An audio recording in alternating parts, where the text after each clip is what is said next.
कल माननीय सांसद डिंपल यादव जी जो एक धर्म स्थल पर गई, मस्जिद में गई, उसके बाद एक शख्स ने जितनी अभद्र टिप्पणी उन पर करी है, उसके बाद मैं पूछना चाहती हूँ कि पूरा का पूरा विपक्ष मौन क्यों साधे हुए है। सांप्रदायिकता के आधार पे ये बिल्कुल गलत है और इसके खिलाफ हम लोग अपना आवाज उठा रहे। पार्टी की कोई भी विचारधारा हो, राजनीतिक स्तर पर हमारी अलग विचारधारा हो, पर हमको लगता है कि महिलाओं को अपने सम्मान के लिए एकजुट रहना चाहिए। और सबसे ज्यादा शर्म की बात है कि अखिलेश यादव जी ने अपनी राजनीति को, अपनी सियासत को बचाने के लिए अपनी पत्नी के लिए भी उन्होंने आवाज नहीं उठाया। आप ये देखिए कि कल माननीय सांसद डिंपल यादव जी जो एक धर्म स्थल पर गई, मस्जिद में गई, उसके बाद एक शख्स ने जितनी अभद्र टिप्पणी उन पर करी है, उसके बाद मैं पूछना चाहती हूँ कि पूरा का पूरा विपक्ष मौन क्यों साधे हुए है। मैं पूछना चाहती हूँ कि माननीय सांसद डिंपल यादव जी की जो स्वयं की पार्टी है सपा, वो चुप्पी क्यों साधे हैं। उनके पतिदेव ने आकर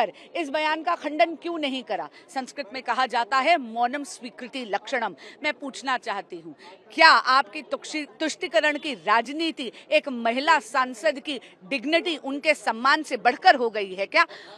एनडीए का पूरा घटक दल यहाँ पर आज खड़ा था आवाज उठाने के लिए। हम हर नारी के सम्मान के लिए खड़े रहेंगे, चाहे वो विपक्ष की सांसद ही क्यों ना हो।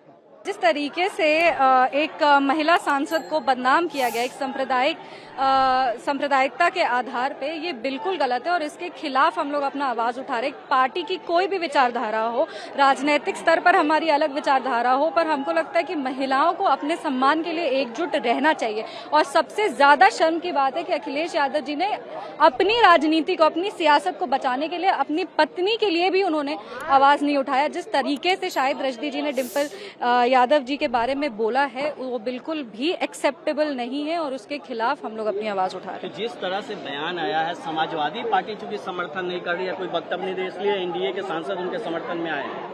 नहीं, अब समाजवादी पार्टी क्यों नहीं कर रही है ये तो पता नहीं, क्योंकि उनकी राजनीति ऐसी है ना। अगर वो इसके खिलाफ आवाज उठाएंगे तो उनकी राजनीति क्या बचेगी। उनकी राजनीति पूरी की पूरी तुष्टीकरण की राजनीति है।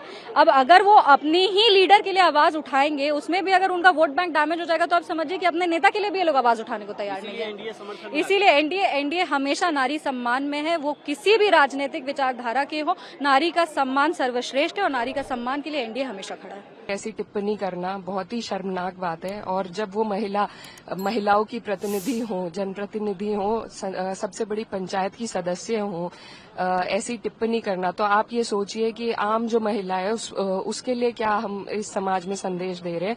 बहुत अभद्र टिप्पणी है, अफसोसजनक है और ऐसे लोगों पे कड़ी से कड़ी कार्रवाई होनी चाहिए। इनको सामाजिक रूप से इनका बहिष्कार होना चाहिए। ये कोई धर्मगुरु नहीं है, किसी धर्म के ठेकेदार नहीं है। इनको कोई अधिकार नहीं है कि किसी भी महिला के बारे में इस तरह की टिप्पणी करें। ताजा खबरों के लिए लाइक, फॉलो और YouTube पर सब्सक्राइब कर बेल आइकन दबाएं। साथ ही ताजा अपडेट्स के लिए स्वदेशलाइव.com पर विजिट करें।